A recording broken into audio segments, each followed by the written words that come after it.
Be the right club. Be the right club today. Yes! Johnny, that's better than most. How about in? That is better than most. Better than most!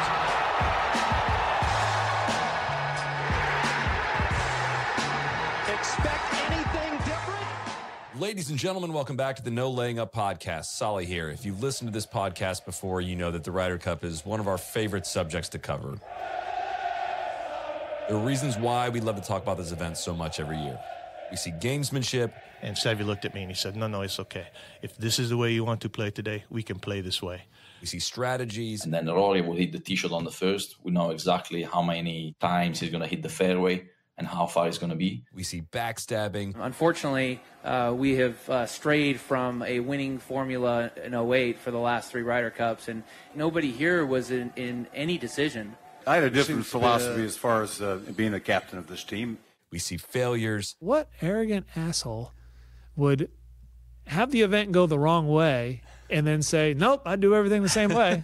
I mean, I'd love to start the week over, but that's not possible. And we see triumphs. 340 to the front edge of the green. Giving it a go. Why wouldn't he, Bones? And that one is on the green. The origins of my love for the Ryder Cup go back to 1999 when I was 13 years old. Europe had befuddled the allegedly more talented Americans for the 2 prior Ryder Cups, and the U.S. team was hoping for redemption on home soil at what became known as the Battle of Brookline. Losing 2 matches in a row was hurtful to the Americans as they looked for solace at Brookline. Yet for 2 days, it was entirely a one-sided contest, with Europe carrying a 10-6 lead into the final day. The U.S. captain, Ben Crenshaw, ended his press conference that Saturday night by looking into the camera and issuing this premonition. I'm going to leave y'all on one thought, and I'm going to leave. I'm a big believer in fate. I have a good feeling about this. That's all I'm going to tell you. Fate or not, Crenshaw's feeling became reality. Ridge in the green, and then only about 4 paces to the hole once it's on top of that ridge. Tough putt to get the speed right on, John. Leonard could somehow win this hole, the matches are over.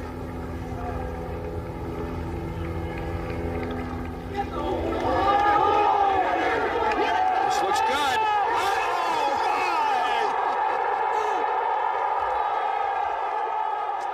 The purpose of this episode is to zoom out and look at the role of the Ryder Cup captain with a more comprehensive view than we ever have before in a single episode of this podcast. We've spoke with a lot of players over the years, but we've never accumulated all of that information into one place like we're doing right here.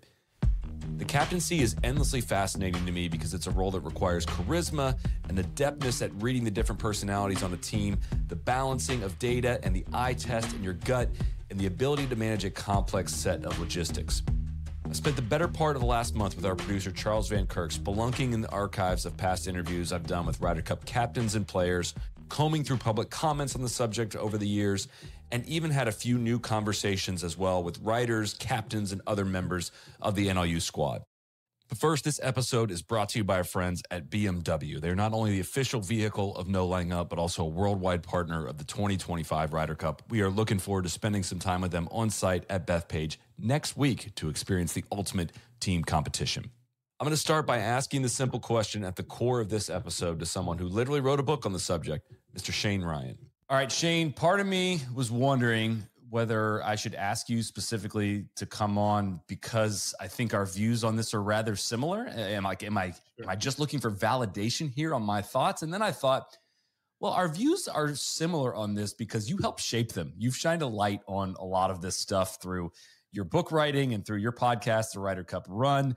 And I know the answer to this question when I ask it, but I want to hear you say it. Does the Ryder Cup captaincy matter? So, yes, it does, Chris. And I'm happy to provide you validation on that front because this is a conversation we have every single time. I just did a debate with it with my colleague Joel Beal on Golf Digest. But what I would like to do, with your permission, I could explain it in my own words, but you and I both know Jason Aquino, who is the head of Scouts Consulting, who has worked on the statistical side for the U.S. Ryder Cup team for a very long time.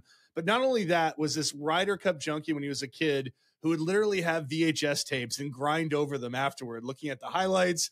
And, you know, he worked with the Defense Department. I mean, he's a brilliant, brilliant person.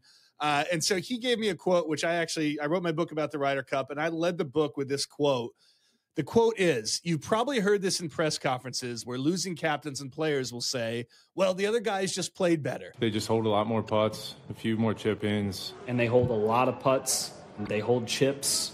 Can you imagine if someone said that in the defense world? The general has to go and explain why he lost the war, and he says, well, the other guys just fought better. Or in the business world, the CEO has to explain why he lost $1 million, and he says, the other guy just sold more widgets.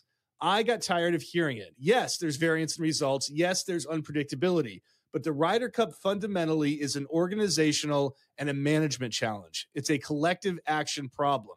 How do you channel the talents and abilities of a large group of people into a common goal? The reality is that winning Ryder Cups is making lots and lots of right decisions enough times to increase your chances of winning.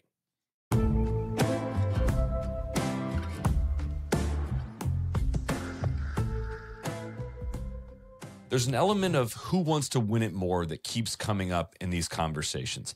How do you get from the individualism of regular professional golf, as Padraig Harrington frames it here? Golfers are individuals and we're pretty selfish at what we do. We're very one-dimensional focused on. Then all of a sudden you're presented with 12 people and their teams, and you have to be a captain to everybody. Not everybody thinks like you, so you've got to make sure you think like them. It's not about how you think things should be done. It's about, okay, what does each of these players need? What can I give to them? How can I get them to the golf course where they believe in themselves and believe in what this team can do? How do we get from that to what Dodo Molinari describes here? It's difficult to put into words. I think you feel like you're part of something bigger than yourself. You see, like, especially the top guys in the team, they literally live for the Ryder Cup. Like, even someone like Rory, on the Monday night, he gave, we just had a bit of a chat after dinner with the whole team and, the players, vice captains and Luke. And Rory was trying to explain what the Ryder Cup means to him. And at the end of it, he was almost in tears. He was almost like, he was so, like, ready for it. And he just wanted it so badly. And I told him on the Sunday after we won, I bumped into him on 18 when we were waiting for Shane to finish. And I said, Rory, I just couldn't believe how much this means to you, because obviously you still have the Masters to win. You want to win majors. I thought you wanted to win mostly majors. And he said, this is, this year, this is the thing that I wanted the most, which, from someone like him is like, it's powerful. To help provide some historical context for how the Europeans got to the point where the Ryder Cup meant so much to them, let's go back to our conversation with Shane about the beginnings of what we now think of as the European team's Ryder Cup culture. So the U.S. routes Europe in 1981 at Walton Heath. They come back over to the U.S. Tony Jacklin is now the captain.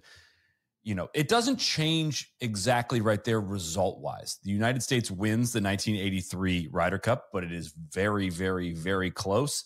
And what happens like directly after this is where I have to credit you as a storyteller, because I believe this is where the story changes in this moment after this Ryder Cup because of what happened with Seve. Yeah, and I think it's nice of you to say that about me, but this comes from the European players too. So the story that always gives me goosebumps, and I'm always, every time I tell it, I'm like, please let me tell this really well, because it's so good, is that in the locker room, in the Team Europe locker room after, everybody's pretty despondent. Everybody's really upset. And we're all gutted. They got back just in time for the presentation prize as it was dusk. You're getting dusk. And I thought, what a shower. I saw them all coming back with their bloody tails between their legs. It was shameful. The voice you hear there is of European captain Tony Jacklin from our interview in 2021. And then Seve comes in and he starts saying, no, this is a great victory. This is a great victory. We have to celebrate. It was Seve who said, hey, don't be so sad. This is not a loss. This is a victory for us. This is the best we've ever done in America. And he wasn't wrong, but, he pointed and we took the positives from it. And I'll read you this quote from Sam Torrance, who described that moment. He said, the Sunday night at Palm Beach, he was extraordinary, referring to Seve, of course. He made us all, even Langer, shout out, we will beat them. He had tears streaming down his face. It was ridiculous, the amount of emotion that was shown. He said, "Don't cry when we lose, cry when we win. We are going to beat them." And so it sounds like not only was he on an emotional like cloud nine, but he brought everybody else with him. And I think you can probably trace the collective identity of Team Europe that became such a prominent thing and became such a part of their identity. In a lot of ways, you can trace it right to that moment when Seve said, "This is the beginning," right? This is not the sad end of this tournament. This is the beginning of something really special that's going to happen. So I brought you in here under the guise of we're going to talk about captaincy. I led you straight to Seve, who was not the captain of the team in 1983. He would not be captain until 1997. But Tony Jacklin is the captain in 1983 that is able to bring Seve in. How did that come about? And why is he often credited in a similar way to the renaissance Team Europe has had since then? Yeah, and Chris, to your point, they are like dual figures. Like Seve is the heartbeat and Tony Jacklin is the brain behind it. And Jacklin's story is pretty cool because he was obviously, a really, really great European player. In some ways, the best for a long time. He was the pioneer. He was the first British guy post-World War II who went to the U.S. and played a lot. He won the U.S. Open. He won the Open Championship, in both cases breaking these long droughts for Great Britain. Now, at the end of his career, he played in a lot of Ryder Cups. He had a famous moment with Jack Nicklaus at the concession, but he lost a lot more than he won. And by the end, he was very, very disgruntled. He was left off a team famously, and he really wanted nothing to do with the Ryder Cup. But at the same time, the Ryder Cup itself was dying. And so the leadership structure came to him and surprised him in 1983 and basically said, "We need you to be captain." They found him before the British Open that year to show you how quick the timeline was. And his first thought was, absolutely not. I hate the Ryder Cup. I've got nothing but bad feelings about it. But then he thought about it for a night and he said, "I'm going to come back and make this unbelievable list of demands that they're going to say no to, but at least I put it out there." I went back the next day and I said, "Look, I'll do it on my own terms." I said, "I need carte blanche to do what I want."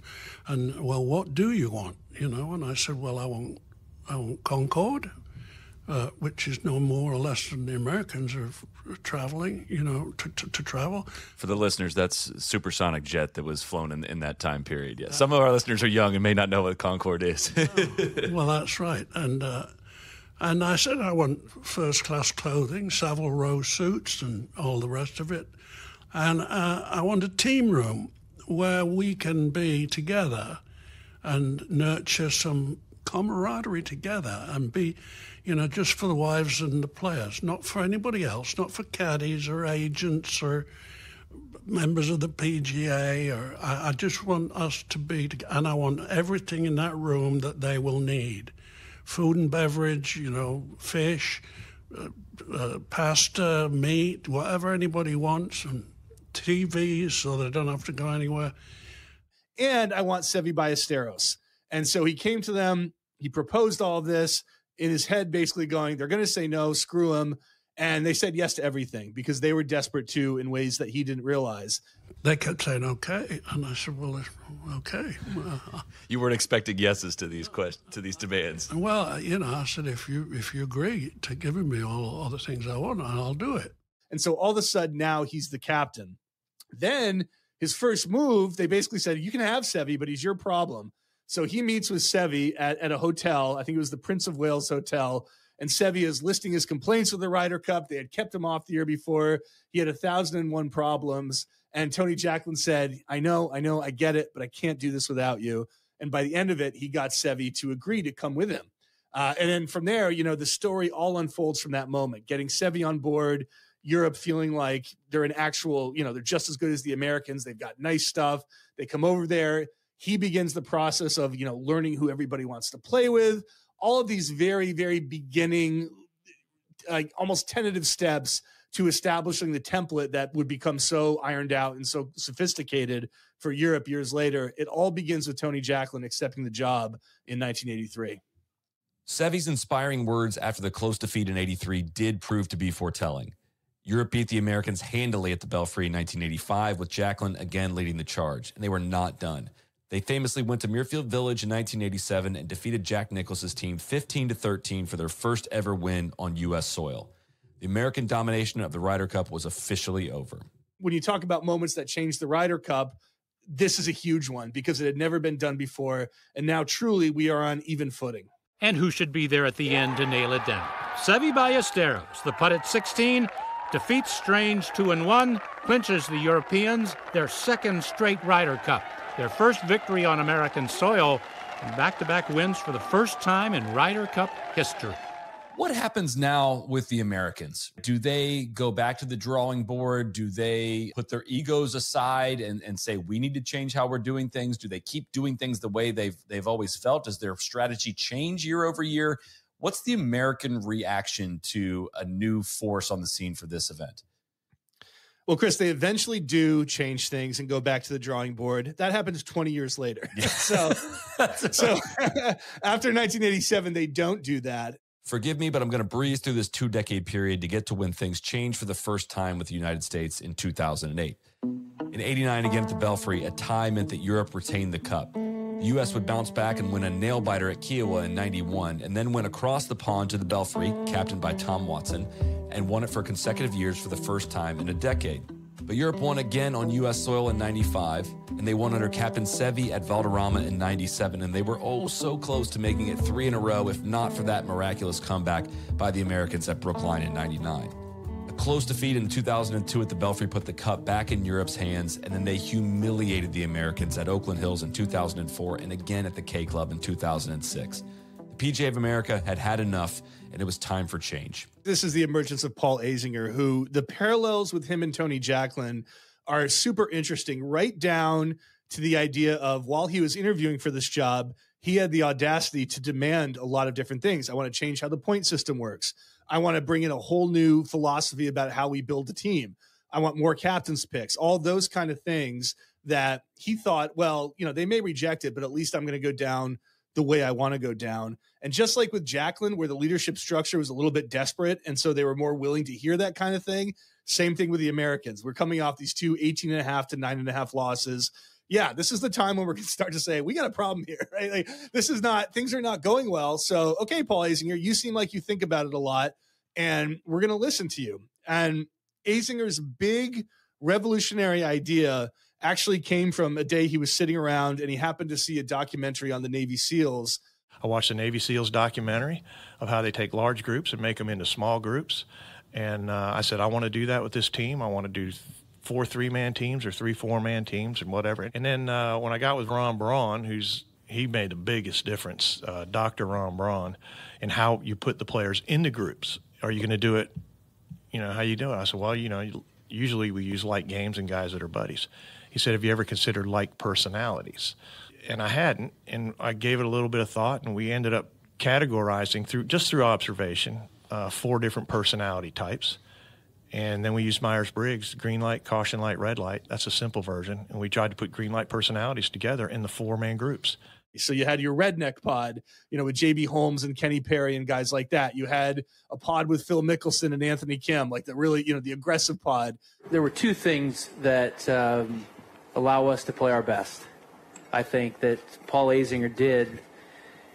One was he got everybody invested in the process. He got everybody invested in who they were going to play with, who the picks were going to be, who was going to be in their pod, when they would play, and they had a great leader for each pod. In my case, we had Ray Floyd, and we hung out together, and we were all invested in each other's play.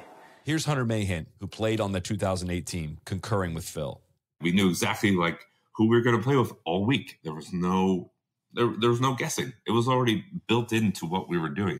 Phil sat me down after I got picked. He sat me down at, I think it was like a playoff event or something. And he went through this whole list. He said, we're going to win. And let me tell you why.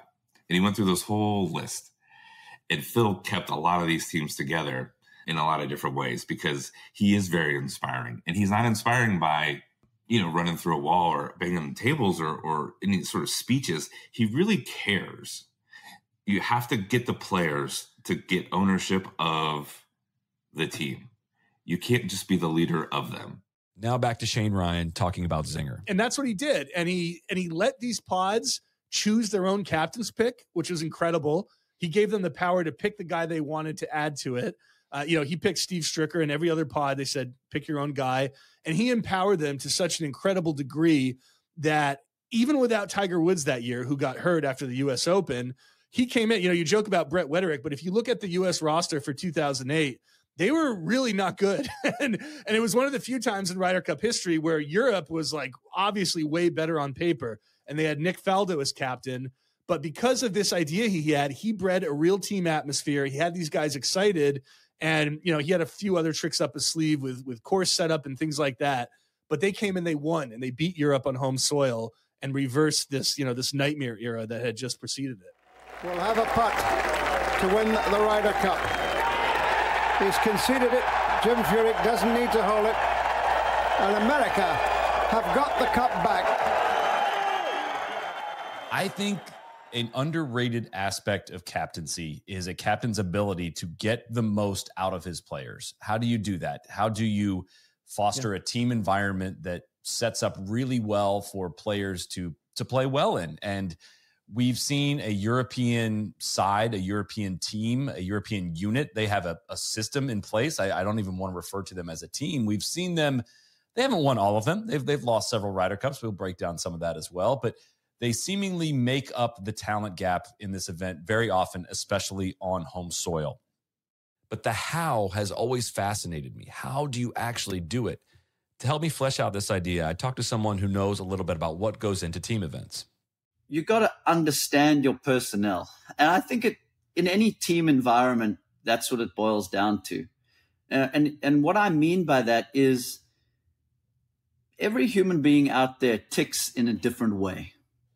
And as a leader, you need to figure out what makes each individual tick.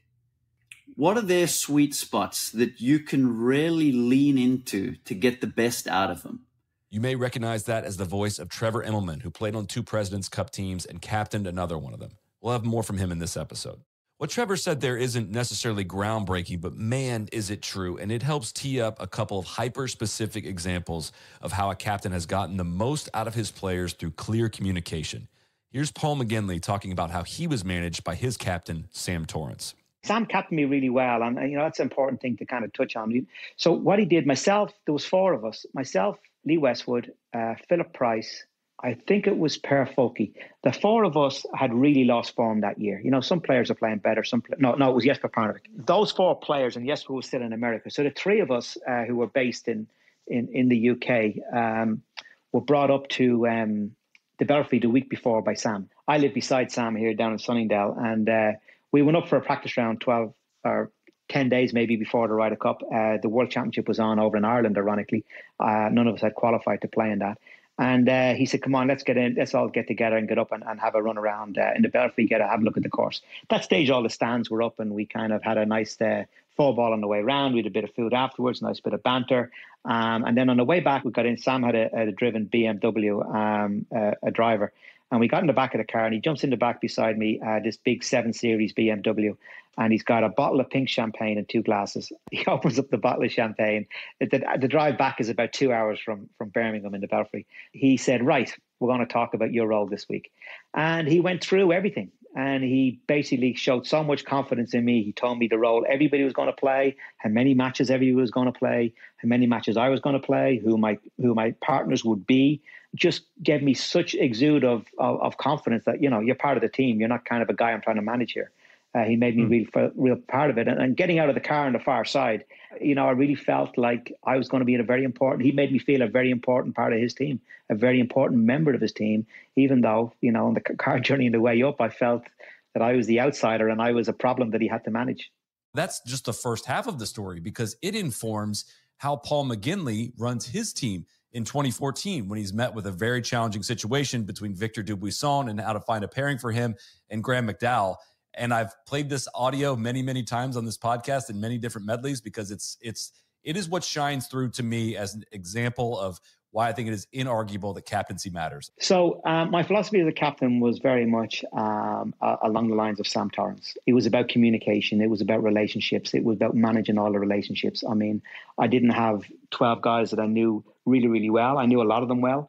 and some were easy to manage, and some are more difficult. Victor Dubisson had made the team, who, all the French guys on tour were telling me he was kicked off the French team when he was an amateur, kicked out of the federation. He'd wear the wrong clothes. He wouldn't be told what to do. He won't turn up for team meetings and all of those. And, that was highlighted as a red flag to me. So I really made it my business. I put a lot of effort into managing him. And I did that by getting to know him as a person. I remember going out to Malaysia for a week where he was playing and spending a week with him, having dinner with him at night and trying to break down his barrier that he had as a human and tried to get me into it. He's very untrustworthy of people and try to get him in there. I took him down to Monaco. We had a bottle of wine on a friend of mine who's a Formula One team. I knew he loved Formula One, got him into that environment, got him in a nice kind of managed him and slowly brought him into the team, and then got Graham McDowell to play a part as a senior guy. He needed a senior guy. Then I had to talk and cajole Graham into playing that role. Graham wanted to play a bigger role. He wanted to be one of the stars of the team and play in all 5 games. And I said, no, Graham, this is the plan. At that stage, I was formulating a plan of who was going to play what, just like Sam did to me in the back of that BMW on the way down with a bottle of champagne. He had a plan, and I was going to have a plan. And I was starting to formulate the plan pre that Ryder Cup. Of who was going to play with who. And then it was a question of when the Ryder Cup came, I was going to roll out that plan. It wasn't making it up as I went. It wasn't making it up 2 days before. This was going to be made up well in advance, based on statistics, based on the golf course. And that was going to be the plan. And then the communication of that plan to each individual player, and not telling them, like Sam did, what everybody else is doing. So, for example, Rory wasn't aware of who else was doing what in the team, except who he would be playing with and who his potential partners were and how many matches he would play. That's all he needed to know. Whereas, and Victor the same, if you're going to be playing 2 matches, you're going to be playing with Graham in the foursomes the first 2 days, and then you're going to play the singles. You're going to be playing 3 matches. And then with Graham, I had a little bit of the yin and the yang. So trying to get Graham convinced to play this role of only playing 3 out of 5 matches was a naughty thing. Graham, like all players, has got an ego and he wanted to play 5, and he's, coming off, not long after being the US Open champion and a big star and had been an absolute hero in 2010 and really wanted to play that big role, that lead role. And I had a little bit of a smaller role for him to play, but a very important one in terms of looking after one of the rookies, playing those 2 matches in a difficult format that is foursomes. And I had to try and convince him that this was the right thing to do. So I did it by talking to him on a humane level and also on a common sense level. And I set him down based on what I knew with statistics and what I trawled out. And I said, look, the real key to unlocking this golf course based on the stats that I've gathered over the last 10 years of the Johnny Walker around Gleneagles golf course, Graham, is the fact that the real key is unlocking the par 5s. There's 4 par 5s in this golf course as well as a drivable par 4. Now, they're all big par 5s. And what I really want to do is I want to have the bigger hitter driving on these holes. 4 out of those 5 holes are even numbers, Graham. I really need, you're not one of the bigger hitters. I need to put you with a big hitter, and I need you to look after a guy who needs somebody senior and mature on the team, and there's nobody better than you to play that role. And then I took out the yardage map and I showed him, your average drive down to second, Graham, is he can't get home in 2. Whereas if he drives, you're able to get home in 2. And then slowly went around the golf course that way. When it comes to 14, he can drive the green, Graham, because it's an even number. It'll be his driving hole. Whereas, if you're driving on that hole, you're going to have to lay it up. And so my foursomes partnerships were yin and yang. I had a big hitter and a shorter hitter in each partnership in order to attack the par 5s, with the bigger hitter driving on the even numbers. So then if he played all that role for him, I then gave him the cherry of, I say, look, Graham, if you do this for me, I'll put you out number 1 in the singles in 2 weeks' time. I'll put you out leading out the team in singles. Now I'm playing to his ego. I'm playing to, a role that he really wanted to play. And he's like, really? What will Rory say about that? And I said, I've cleared it with Rory. Rory's good with all of this. We're going to put Rory out number 3 because putting out number 1 is a lot of expectation on his shoulders. I know the last 2 European captains have put him out at number 1, but that hasn't worked out too well. He's lost both of his games. I personally wouldn't be putting out the best player at number 1 because they've got nowhere to go at number 1. They're expected to win. There's a huge amount of expectation on their shoulders. And that was my I said to Graham, I said, my gut instinct is the best number 1s are the street fighters, the guys with the biggest heart. That's the guy you put out number 1, Graham, and you're the guy with the biggest heart in this team. So, it was all about managing that kind of, just an example of the communication that I had with Graham. And so he went away, then he played his 2 games with Victor. They won both of their games, and Graham was terrific. And then he went out number 1 in the singles and won in the singles. And the other point I made to him about playing the singles, Graham, is, look, Graham, if you play this role in the first 2 days of only playing 1 match, you're going to have an advantage in the singles. And the advantage will be America are going to do 1 or 2 things. They've historically always done 1 or 2 things. They'll either put out their best player, number one, or they'll put out the player who's playing the best that week. Either way, Graham, they'll have played 72 holes in the first 2 days. You only have played 36. You're going to be fresher going out against whoever you're playing against. Doesn't matter who it is. And that's ultimately what happened. You know, he went out against Jordan Spieth, who was their best player. And Jordan tired. I mean, Jordan got 3 up at one stage early on Graham, but faded then as Graham went on to win 2 and 1. So all those conversations were had 2 weeks in advance of the Ryder Cup. Graham knew well in advance of the Ryder Cup exactly what role he would play, and that's ultimately what happened. I'm such a sucker for that story because honestly, it's the one that really shape-shifted my view on this entire topic. And it gets a bit funnier when you contrast it with what McGinley was up against. Here's Hunter Mahan talking about 2014 under Tom Watson. And sometimes you get to these events and it felt like we're figuring out Monday, Tuesday, Wednesday about who we're going to play with. And I remember it was with Watson.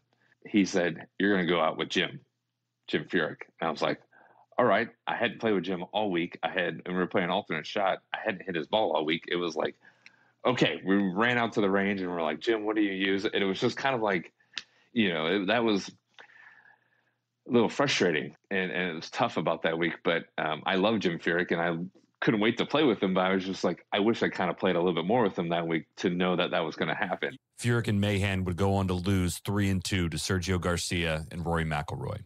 When later challenged about his foursomes pairings, Tom Watson said, "These are the best pairings for alternate shot."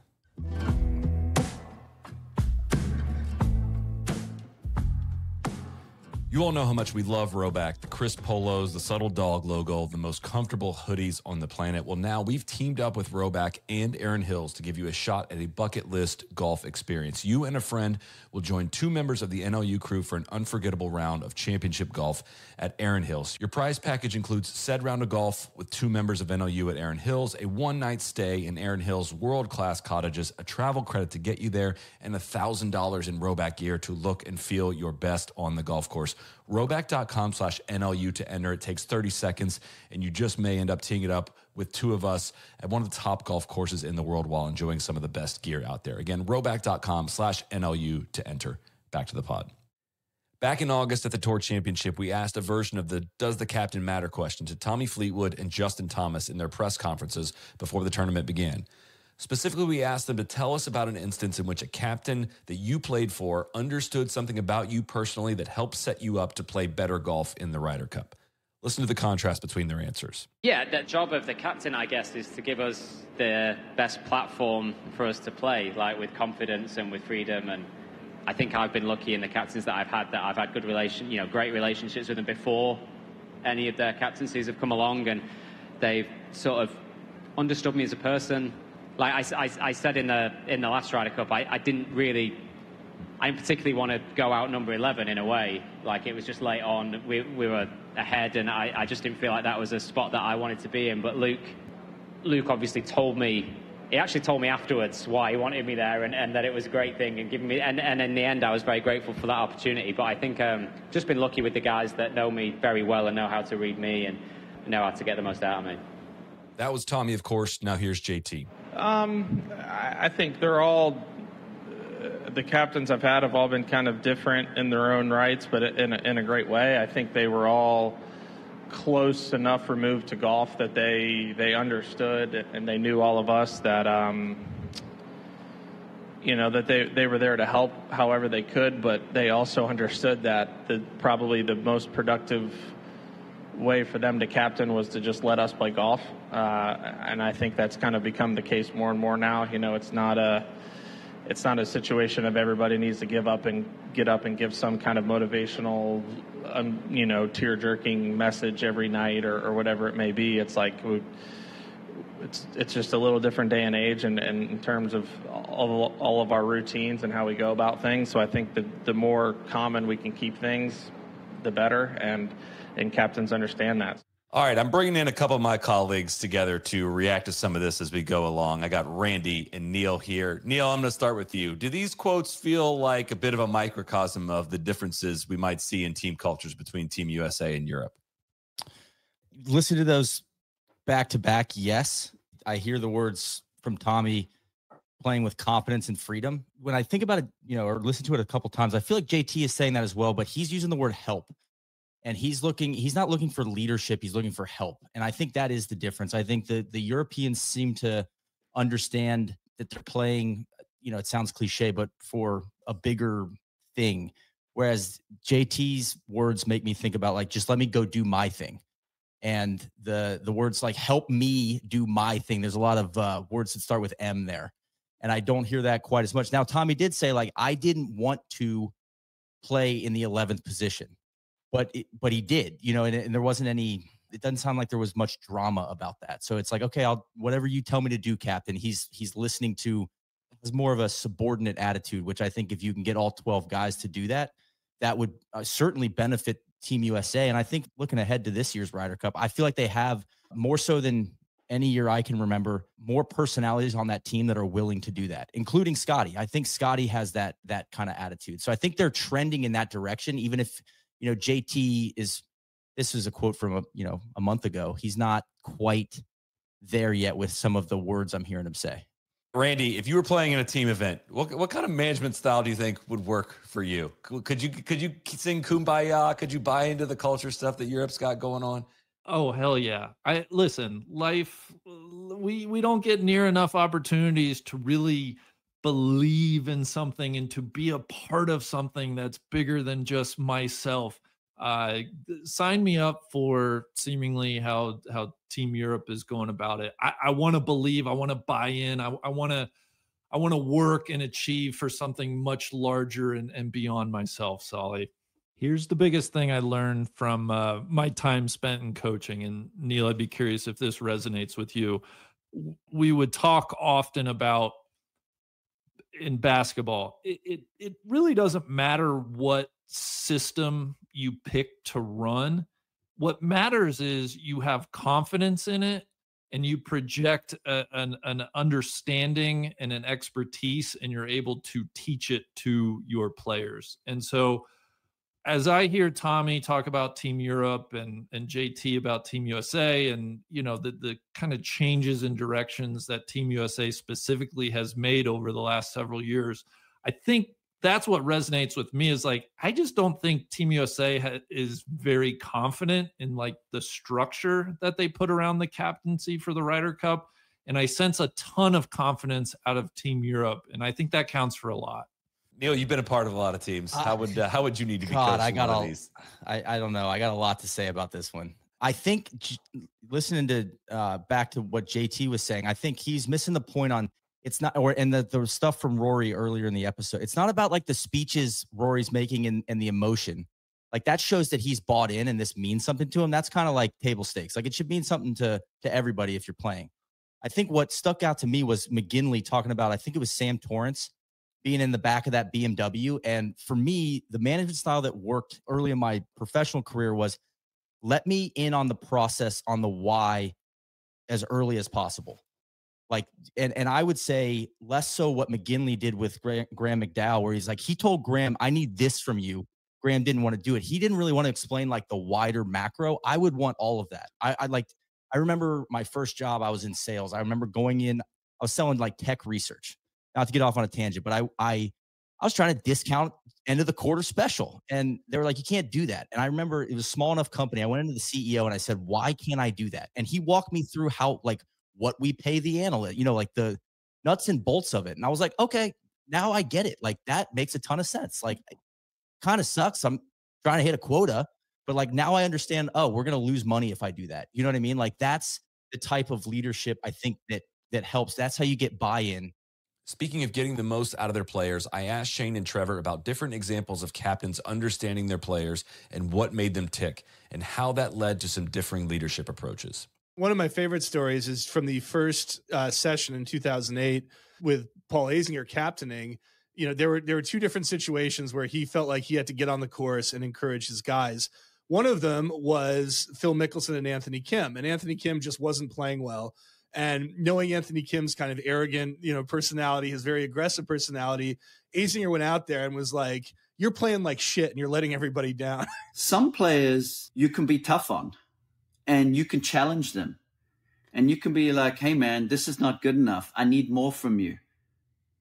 I don't like the way you're prepping. I don't like the way you're going about this. I don't like your attitude right now. I need you to to give more to the team, and they'll respond in a way. Certain people like to be challenged, which is not gonna work for everybody. But it got Anthony Kim laughing, even though he was serious. And he's like, "Don't worry about it, we got you." And he and Phil Mickelson came back and they won.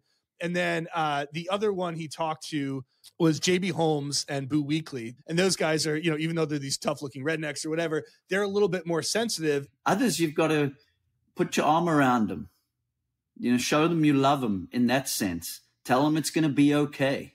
And then that's how you get them into a spot to where they really feel comfortable and calm and confident so that they can go out there and just free it up. He went to them and the approach was completely different. He was like, listen, you guys are doing great. Just got to keep your confidence up. I'm really proud of you, et cetera, et cetera. So just that little, there are a lot of technical things that matter when you're captaining, but those little things where your players and you know how to speak to them are just so, so key. Randy, you're 2 down in a match. It's not going great. What do you need? What if I'm your captain, how do I get through to you?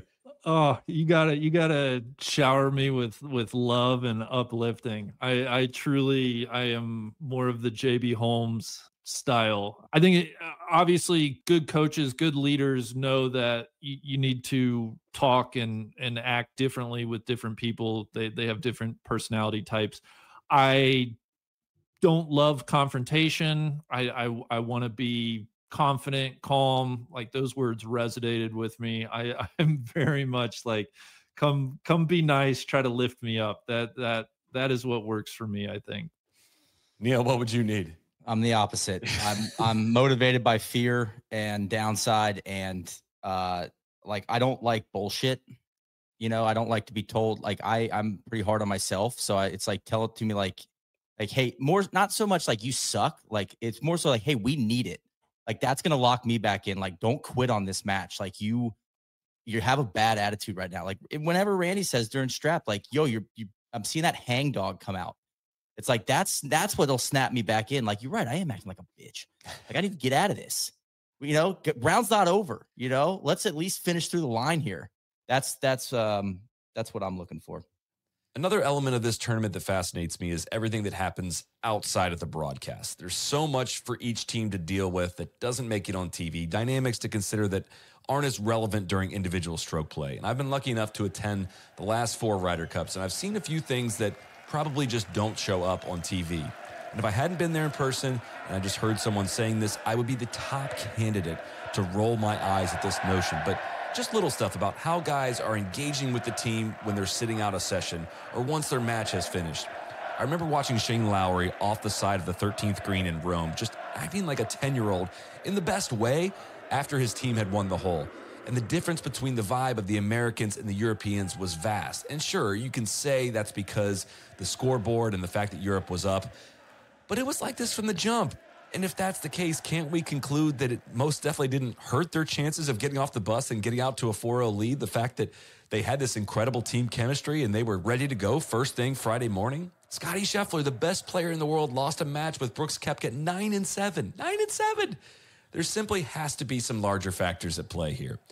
The captain is responsible for creating this environment.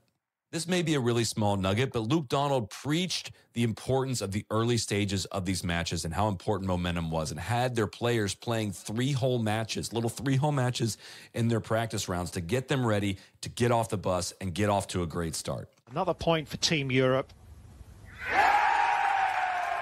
Incredible. 4-0 Europe. What a start.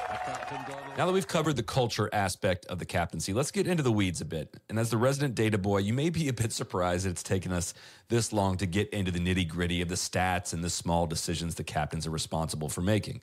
Chris, part of the problem with modern Ryder Cups now is that both teams treat it like they're in the CIA, like it's a state secret that they can't possibly divulge any info. So it is really, really hard to get any information out of either side, including Luke Donald. What did he do in Rome that was so good? We don't really know. It's hard on the front end, sure, but there's a lot in that Eduardo Molinari episode from 2023, episode 757, if anybody wants to listen to that in full.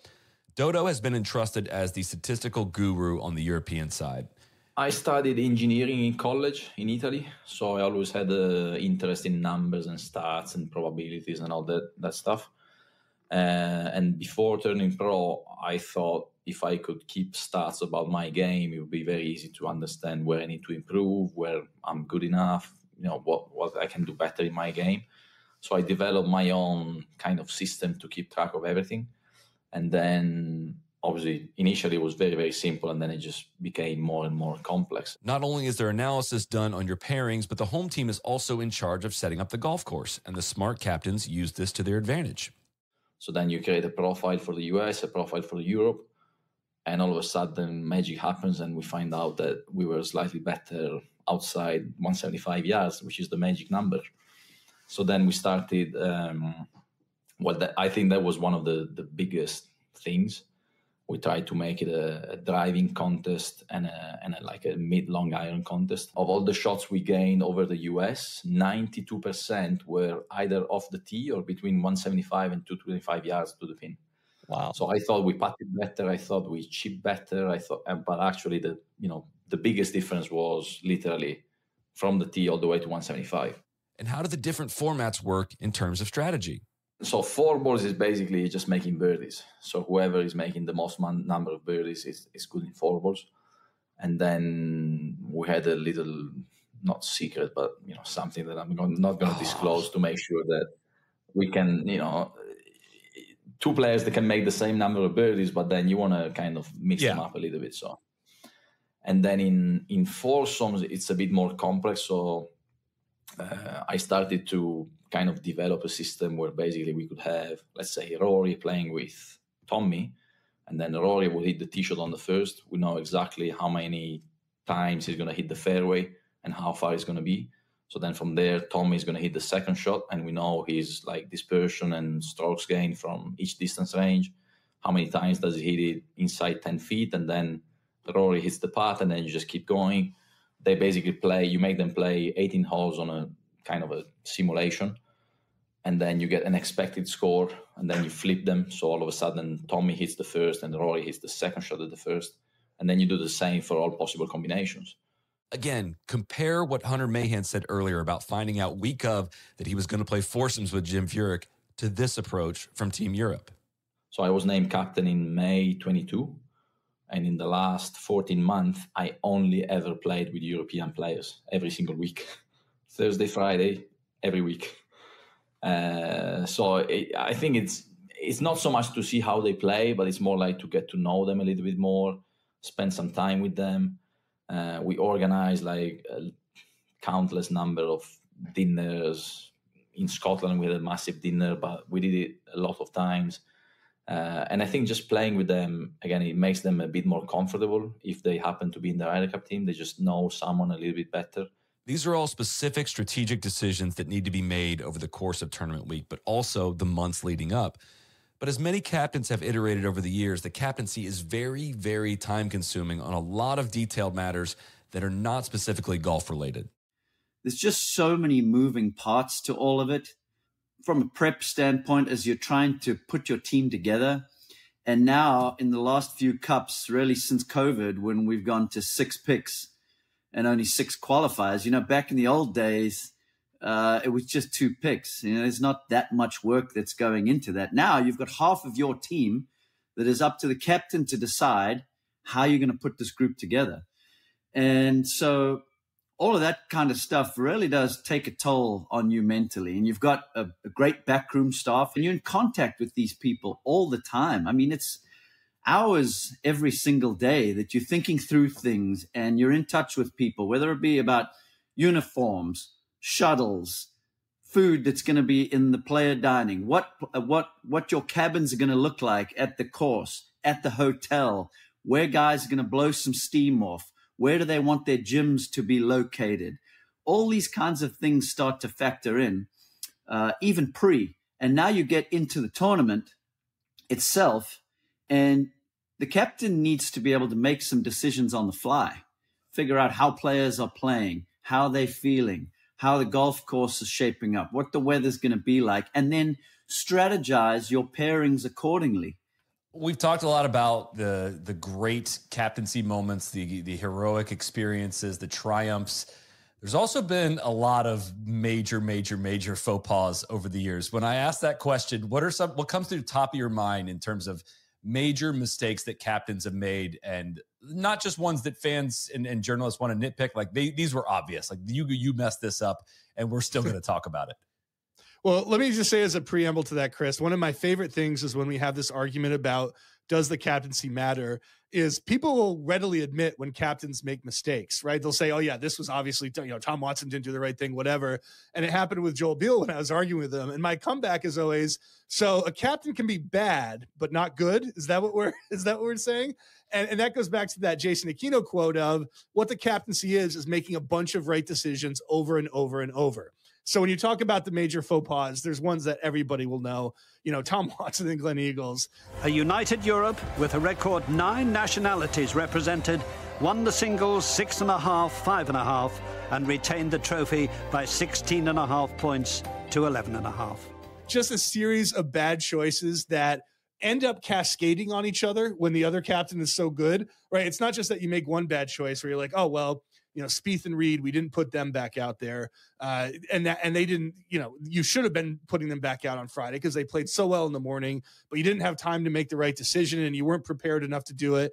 Now you got them mad at you, but instead you put Phil and Keegan out again and they lose and Phil looks tired. So now the next day comes and you've got, Spieth and Reed that you've got to, placate a little bit, but you end up sitting Phil twice, which pisses him off. And even though he tries to text you and talk to you and basically beg you, so that Phil's so pissed off that by the time the whole disaster is over, he's going at you in the media room, right? He famously sabotages you in front of all his teammates, in front of the other journalists, and puts this, this horrible stain on the latter part of your legendary career. And so you can see how all of this stuff, just like good decisions build on themselves, bad decisions have a way of accruing negative momentum. All right, guys, one of my favorite things are Ryder Cup failures, faux pas. Captains make mistakes. Some are obvious, some not as obvious. But when I say failures and faux pas, Randy, what comes top of mind of some of your, the ones that stick out the most to your memory? I think what sticks out first and foremost, and I think it's unfair to him, but I still think of Hal Sutton putting Tiger and Phil together and how that just did not work, and it kind of torpedoed that whole Ryder Cup. I said it yesterday in the opening ceremonies. I felt like the world wanted to see them together. I wanted to see them together. I think they wanted to see each other together, and we gave it a good shot, and we're going to have to move on. But I want to say I'm not sure I can blame or I'd fault Captain Sutton, because I think it took balls. I respect the move in a lot of ways, right? Like our two best players, guys, you're the two best players in the world. I'm putting you together. Go out and perform. And they simply didn't. The Sutton thing, after listening back to all these interviews and all these comments over the years, I mean, he just announced it at the press conference. Like when he was going to be the captain, he's like, first thing I'm doing, I'm pairing these two together. I was like, well, maybe the first thing you do is ask them if that would be a compatible pairing. How's the golf ball thing work? Because it was foursomes. It wasn't four ball that they were pairing them up together. And the golf ball thing was a disaster. Nobody wanted it. It's like, yeah, maybe get some buy-in from the team part first before you go and get on a mic and do that. That might have been where the big mistake was there. I mean, I'm with you though, Randy. Sure. A little shock and awe. We're gonna put a boot in your ass. Like here come our biggest missiles right at you. It's good stuff, man. It very American. Might have been a boot in their own ass, I think, unfortunately. 18-9. As it turned out, yeah. I would say after that, and maybe some recency bias here, but Zach Johnson and just, I don't know, I just never got the strong, confident leadership vibe from him. And so not that there's anything specific, I don't think that really comes to mind, but just kind of his whole body of work from a couple years ago. Well, I mean, it's difficult. It's hard to win outside of your comfort zone. I think the most impactful faux pas are just the press conferences.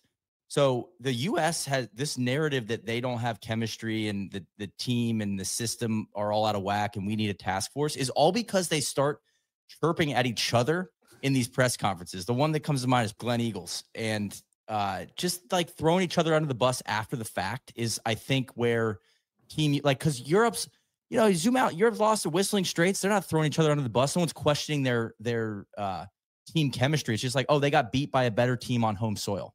But when the U.S. goes over there, it's like then they start the infighting, and it's like, God, they kind of create that narrative a little bit just from the ego stuff, I think. Not to say that like there aren't mistakes from the captains, but they pour kerosene on it by calling it out, so publicly. A lot of captains have intimated over the years how time consuming the job is, spending, mass amounts of time on things that aren't strategic about the game of golf. The team room, the outfits, the clothes, the shuttles, all this stuff. Was just the fact that the U.S. had such a massive, massive faux pas with something related to their attire at the 2010 Ryder Cup at Wales, when it just deluged on them. They sewed their names into the back of their rain suits, and the water went straight through the rain suits. It didn't look like they were very waterproof to begin with, but can you imagine that happening in the Twitter era, that the PGA of America officials had to go buy rain suits? It cost them like 4,000 pounds at the merchandise shop to go buy a bunch of rain suits. I think Sun Mountain rain suits to be able to finish the Ryder Cup is just the greatest thing ever. That was Lisa Pavin, Corey Pavin's wife, that had selected the rain suits. And that's just, I will think about that until I'm like 95 years old. The shadow captain, Lisa Pavin. The alpha, the captainess, the alpha. It's amazing for how big of an event it feels like that the captains, like, I am just flabbergasted that team room setup, shuttles, rain suits, like that would even fall anywhere near the purview of a captain, right? I feel like you would want administrative help to like clear all of that stuff off your plate so you can concentrate on what really matters about winning golf matches and ultimately winning the Ryder Cup. It's a great point, Randy. I don't know. I think Team Europe, though, does a good job of making those guys, freeing them up to feel like kids again. Like it's, for me, high school football, right? And the more people you get in that room, the less it's going to feel like that, the more corporate it's going to feel.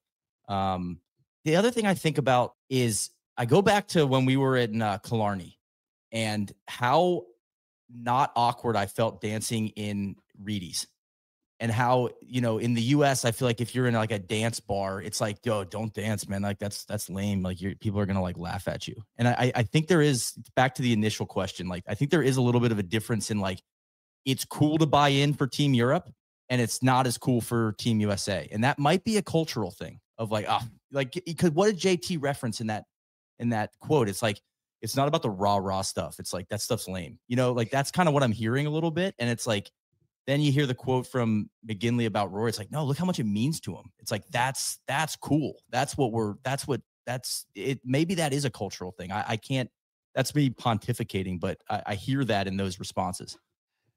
Another one that I still, people don't talk about this enough. I mean, they didn't even get to the airplane yet before Patrick Reed threw his captain, threw Jordan Spieth under the bus in 2018 in Paris when he went straight to Karen Krause at the New York Times to say, here's the quote. I was looking at Spieth about to light up the room like Phil in 14. It was obvious Jordan didn't want to play with me. This is Patrick Reed from the New York Times. I don't have any issues with Jordan when it comes right down to it. I don't care if I like the person I'm paired with or if the person likes me, as long as it works and it sets up for the team's success. He and I know how to make each other better. I thought Furyk might go back with the groups.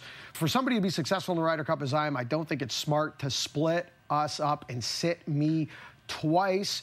He just completely threw Furyk under the bus. He played with Tiger Woods. He shot like 80 something and it claimed that Tiger apologized to him. Like immediately it just becomes that, all right, when the Americans win, what does the Europeans do? They blame the Americans. There's always something that they're mad at them for. And when the Europeans win, what happens? The Americans just blame the Americans. They just start throwing shit against each other or their captain. And that's so well said. You don't even have to get on the plane before it happens. Like all three times, they didn't even get on the plane before things blew up. The most recent one being with the money stuff and all the Xander, Cantlay, all that stuff that happened before the event was even over. They cannot get through a European Ryder Cup without something going completely wrong. And though it is kind of lame that Europe blames the US or the fans or whatever, that's good. They're together at least. Yeah. They circle the wagons. It's like, let's just, so they don't, that narrative doesn't pop up with them that like, oh, they need a task force or their strategy's all off. It's smart. Yeah.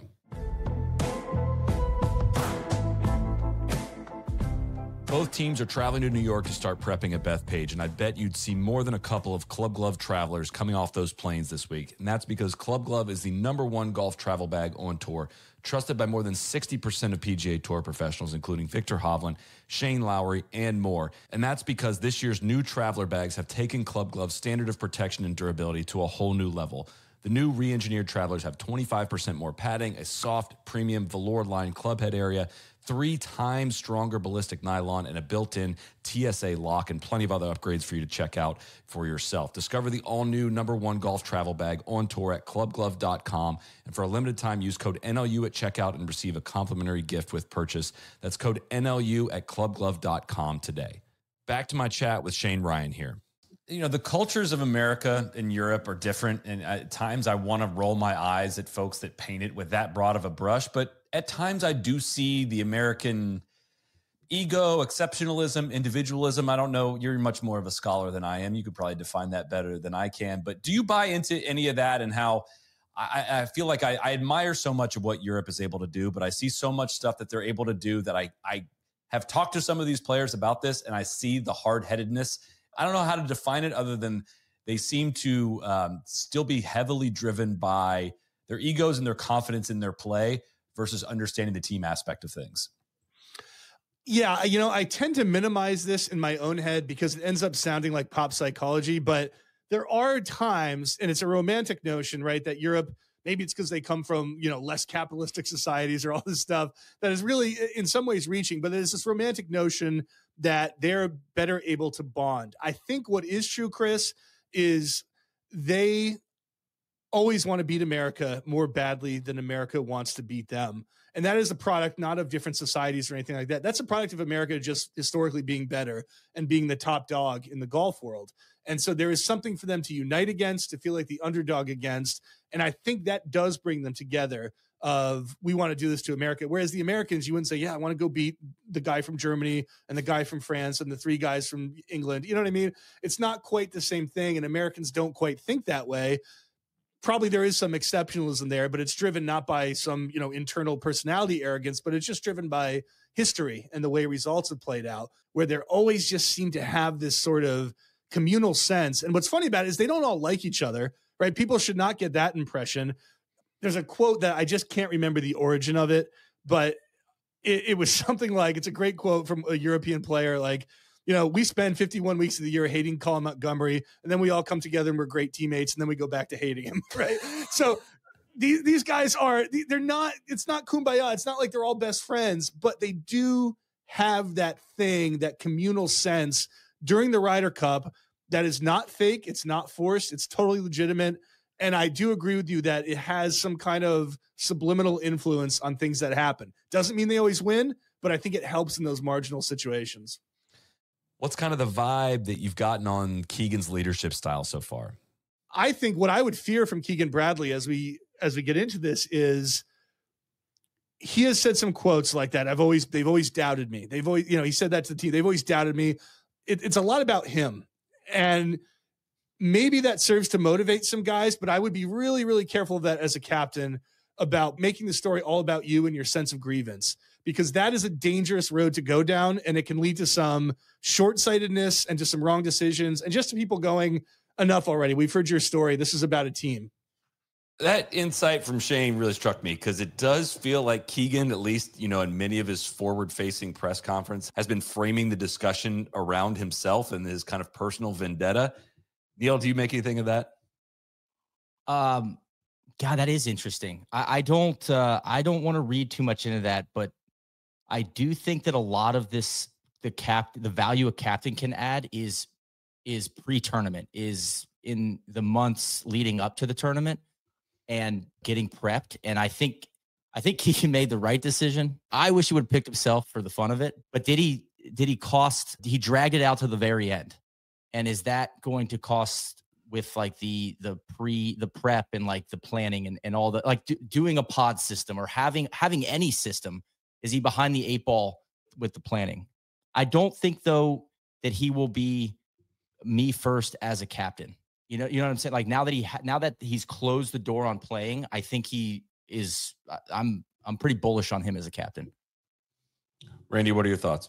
Yeah, I mean, my initial thought is maybe it's an intentional tactic by Keegan to keep the attention more focused on himself rather than some of the individual members of the team, perhaps. Which, listen, if he feels that's the tactic to use, then more power to him.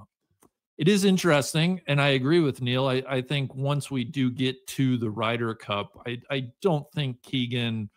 I think he will be very team forward and very much gracious and passing on everything to the guys playing the golf. So I guess maybe more I think of it as like, maybe he's just trying something intentionally here in the lead up. Shane, do you have if we were to look at this from a fun perspective, a captain or a leader from a particular sports movie that stands out to you as somebody you would love to play for, whatever sport that might be? It's such a good question. Gene Hackman from Hoosiers. I feel like I just have this desire to be a part of something really intense that's going to make me feel terrible sometimes, but that it's going to build me up and have this, climactic, wonderful ending. So that's probably a cliche answer, but I would take him. I'd like to see what that roller coaster was like. I always go back to Herb Brooks, and I know that's based on a true story. I was going there too, and I was like, is he fictional? Well, it's too easy. It's a good point, but it's the I'm not looking for the 12 best players. I'm looking for the right ones. That is the epitome of the Ryder Cup to me. You're missing some of the best players. I'm not looking for the best players, Craig. I'm looking for the right ones. There you go. That's for your Ryder Cup czar. Put that on a poster in the U.S. team room, and that's all they'll need for motivation. Randy, Neil, to play us out, what's your answer to that question? This is a good question. This is such a good question. I mean, recency bias. Gary Gaines from Friday Night Lights is, I love that kid. Billy Bob played it well. I want you to put each other in your hearts forever, because forever is about to happen here in just a few minutes. I think though, I'm a sucker for Herman Boone and Denzel and Remember the Titans. If we don't come together right now, right here on this hallowed ground, just kind of it's such a good combo of a hard ass of how many feet are in a mile, pick up his ball and go run every damn one of them if you keep fumbling, and putting your arm around somebody, reading his players, what they need at what moment. I think Denzel's going to be, my pick there. And Neil, you're a Hall of Famer in my book. Yeah. Randy, who would you want to play for? Well, it's so funny if you listen to the start of that Denzel speech from Remember the Titans, there's a lot of threat of punishment. You drop a pass, you run a mile. You miss a blocking assignment, you run a mile. You fumble the football, and I will break my foot off in your John Brown hind parts. And then you will run a mile. Right?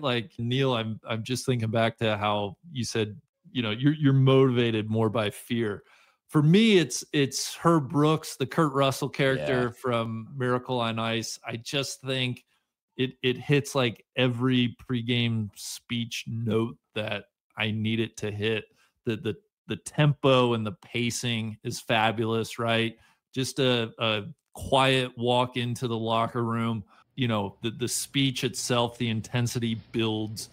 Tonight, we are the greatest hockey team in the world. Well, but you're throwing out the Herb Brooks with the ultimate hardo. He's got him blue line to blue line. Who do you play for? Again.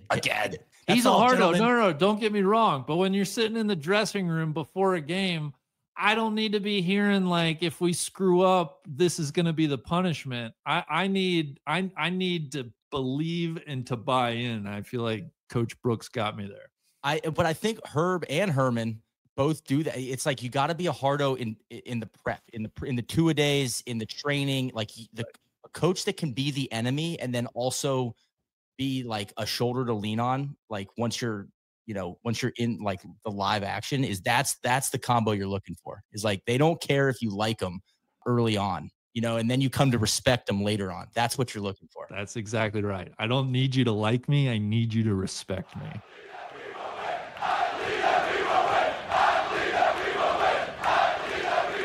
That's going to conclude this little personal journey. I appreciate you humoring me as I attempt to brain dump everything I've learned about this event over the last 10 years. And I appreciate Shane Ryan, Trevor Immelman, Eduardo Molinari, Tony Jacklin, Paul Azinger, Justin Thomas, Tommy Fleetwood, Hunter Mahan, Padraig Harrington, and Jim Furyk for their contributions in recent months and in recent years to this podcast. Thanks also to Charles Van Kirk for helping me write and produce and edit and really do all the work behind this project as well. Can't wait to see what happens at Bethpage, and thanks for listening.